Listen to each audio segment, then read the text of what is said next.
2 months after the last mission, Secret Agent Ethan listens to a classified message from US President Erica about the entity. It's a self-aware rogue AI that can break through cyber defenses and predict future outcomes.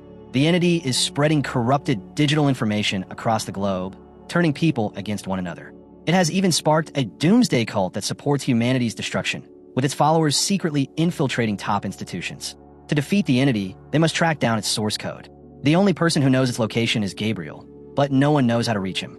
Ethan also has a key that could destroy the entity, but using it would wipe out cyberspace and plunge the world into another war. He's in hiding because he fears the government might use the entity as a weapon against other nations. Erica tells Ethan to surrender before the tape self-destructs. Later, Ethan reunites with his old ally Benji, and they head into a hidden chamber inside a subway tunnel where Luther is waiting. Luther has created a specialized poison capsule virus designed to neutralize the entity when merged with its source code. But first, they must locate Gabriel. Meanwhile, in an Austrian prison, Gabriel's former partner Paris is being escorted by agents Jasper and Theo. Suddenly, 2 guards turn on the agents with tasers, trying to knock them out. A fight breaks out, and Paris soon joins in, helping the guards overpower the agents one by one. After a rough struggle, Jasper is knocked out, but Theo draws his gun. Paris steals one herself and attempts to fire, but the guards step in front of her and pull off their masks, revealing themselves as Ethan and Benji. Paris remembers Ethan sparing her during the last mission, and Theo listens as Ethan explains there are no sides anymore. The world is at risk, and they need to work together. Theo agrees not to arrest them, and Ethan asks Paris where Gabriel can be found. A few nights later, Ethan sneaks into a high-profile party in London. 2 agents spot him and prepare to capture him, but Grace runs into them, stealing their radios and weapons. She tosses one gun to Ethan and keeps the other, leaving the agents defenseless, and together they take them down. Grace explains that she was ordered by the agency's director to track Ethan, but admits she believes Ethan is the only one capable of saving the world. She wants to help him instead of bringing him in. Just as they're about to leave, 2 men ambush them and inject them with a sedative. The pair later wakes up, chained inside a room filled with torture tools. A guard strikes Ethan, but Gabriel orders him to stop, threatening to kill Luther unless Ethan cooperates. Gabriel wants him to locate a submarine named Systole, which is undetectable by sonar. Years ago, a virus sabotaged its system, causing it to sink. That virus later became the entity. Since the sub has been frozen on the ocean floor for years, the entity can't reach it. A copy of the virus still inside its system could serve as the original source code. But Gabriel doesn't want the code to destroy the entity. He wants to control it. The most shocking part is that the virus originally came from a code Ethan once stole for the government in order to save his wife, making him indirectly responsible for the entity's existence. As Gabriel studies him closely, he notices something odd in Ethan's mouth, false teeth hiding poison. Ethan bites down, foaming at the mouth, so Gabriel orders his men to revive him. However, the poison is fake, and Ethan quickly takes down the guards. While Grace grabs their keys to free herself, another guard enters, but Gabriel stops him from shooting, insisting Ethan must stay alive. Instead, he orders him to shoot Grace before leaving. One of the first guards regains consciousness, forcing Ethan and Grace to fight together. Grace nearly dies, but Ethan uses tools from the table to kill both enemies in a brutal fight.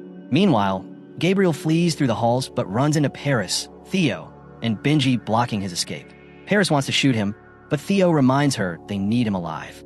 Gabriel bolts in the opposite direction while Ethan and Grace give chase.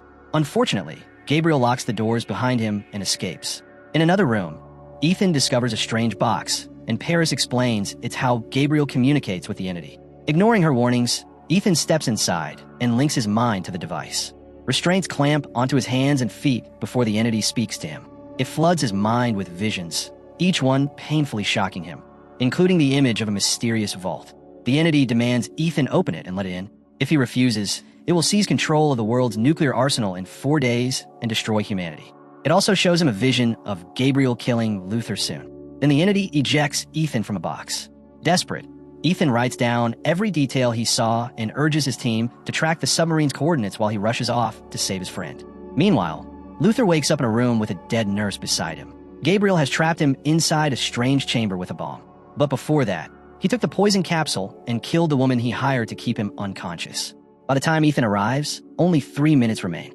The bomb is powerful enough to wipe out the entire city. Luther works on defusing it to contain the blast.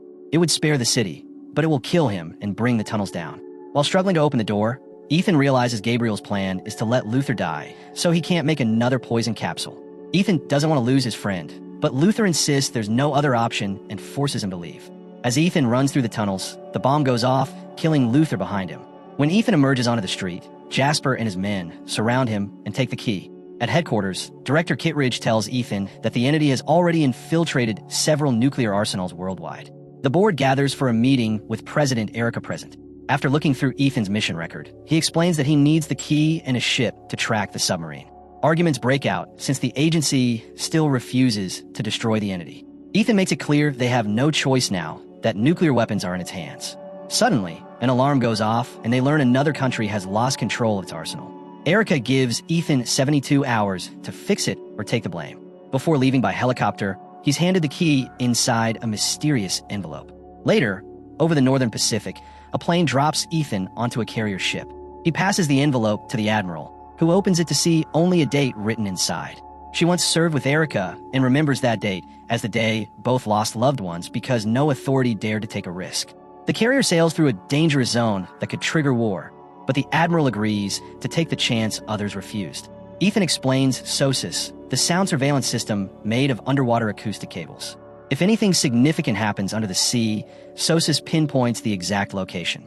Since Inuit fishermen recovered the submarine crew's bodies, they suspect the SOSUS station on St. Matthew Island in the Bering Sea picked up the incident.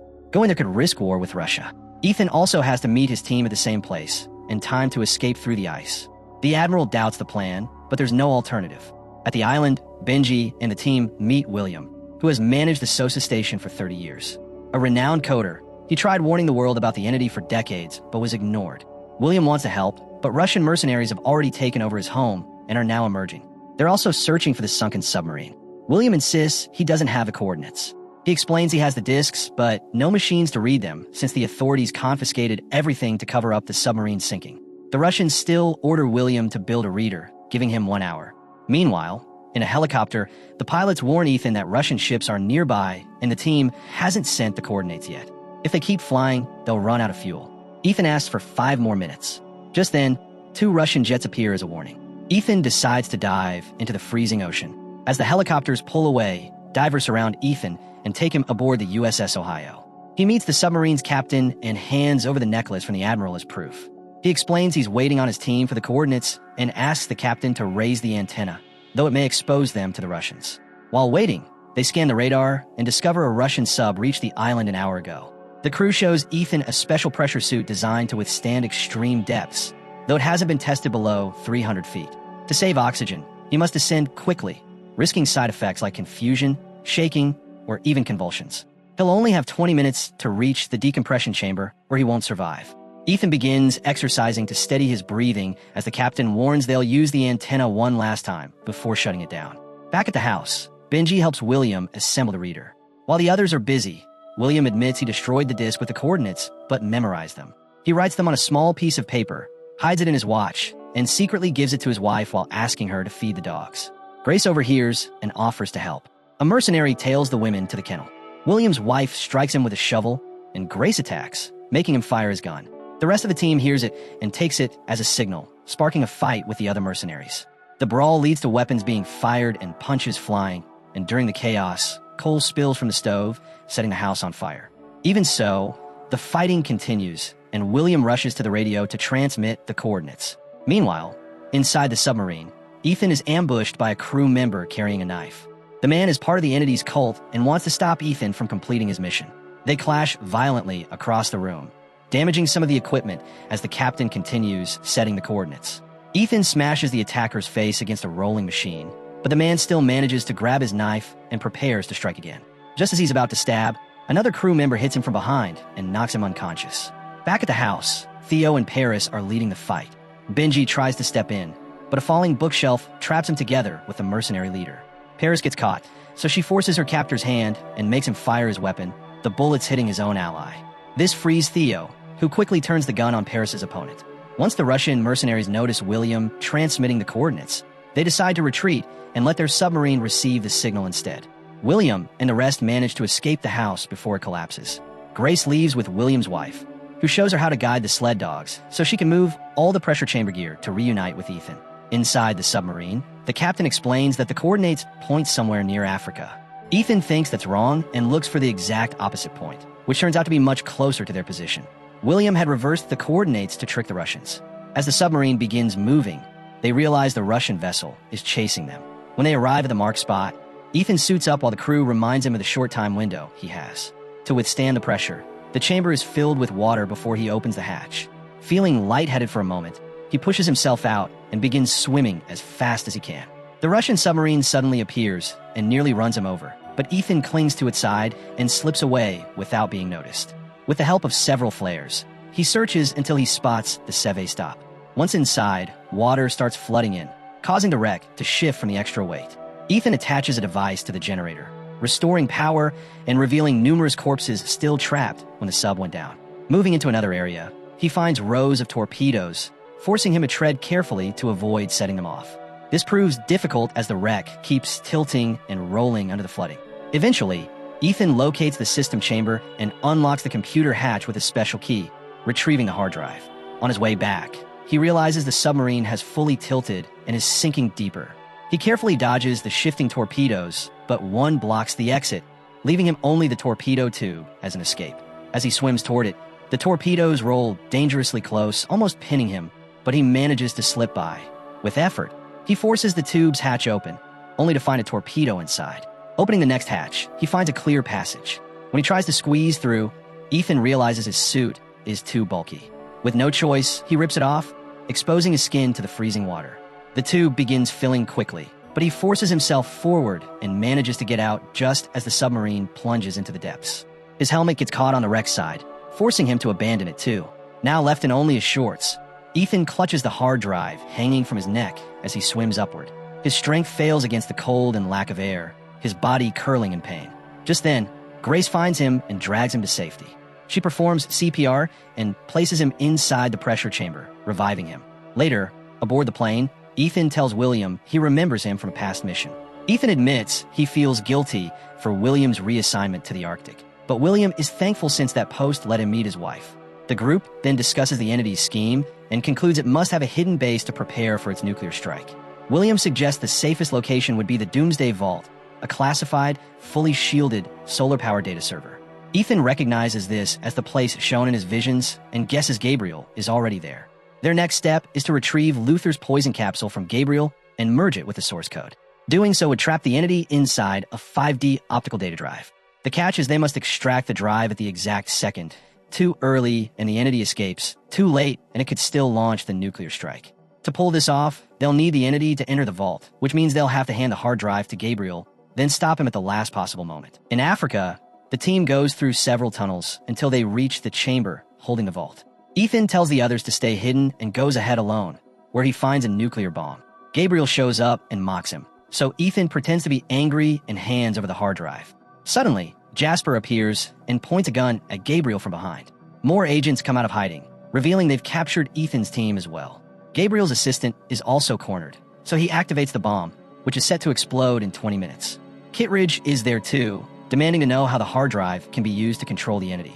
Ethan spots something moving in the shadows, and Gabriel quickly shouts an order. His men open fire, sparking a shootout with people from all directions scrambling for cover.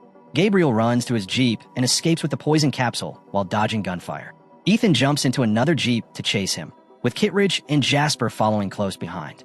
As they race through the tunnels, Ethan's Jeep is rammed and crashes. Luckily, he isn't injured and keeps running until he sees Gabriel escaping on a biplane.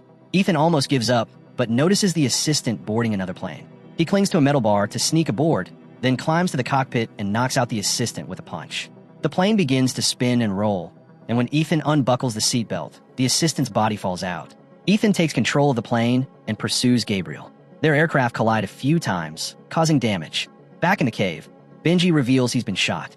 William offers to defuse the bomb, so his wife and Theo stay with him while Paris and Grace take Benji into the server room. William worries they won't survive, but he discovers he can cut certain wires to reduce the blast and buy them time to escape. Inside, Benji realizes his lung is collapsing, so he instructs Paris on how to perform a rough operation.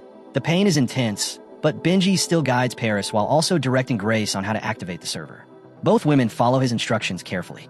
Benji's lung recovers, and Grace connects the data drive, opening the server line for the entity. Now, they only need Ethan to recover the poison capsule. Meanwhile, Ethan's plane is falling apart, so he jumps and lands on Gabriel's plane just before his own crashes. Gabriel performs wild stunts to throw Ethan off, but Ethan keeps finding ways to hold on, even hiding under the wing so Gabriel thinks he's gone. When Gabriel flies normally again, Ethan sneaks closer and punches him, but it doesn't knock him out. Gabriel pulls more tricks, forcing Ethan to cling to the seatbelt as the propeller fails. Gabriel tries to stab him, but Ethan breaks his arm, takes the poison capsule, and punches him again. Ethan unhooks Gabriel's seatbelt, and when the plane turns, Gabriel falls out. The wind slams him against the side of the plane, and he hits his head on the metal, killing him instantly. Ethan then tries to control the plane, but the propeller catches fire. He leaps out with a parachute, but it burns up as he plummets. Ethan manages to insert the poison capsule into the hard drive, just as Grace removes the 5D drive and William cuts the bomb's wires. Power shuts down across the globe, and nuclear missiles are stopped. Grace sees the data drive glowing and realizes their plan worked. William and the others join her, confirming they survived with little damage. Soon, power is restored, and Erica receives word that the entity has been destroyed. In the mountains, Ethan lands safely with a backup parachute. From the hard drive, he hears Luther's final goodbye. The message self-destructs, leaving the hard drive and poison capsule useless by the time Kittredge and Jasper arrive. Kittredge is angry, but Jasper congratulates Ethan. Later, the team meets again, and Grace gives Ethan the day to drive with the entity. The group then parts ways, continuing to live in the shadows.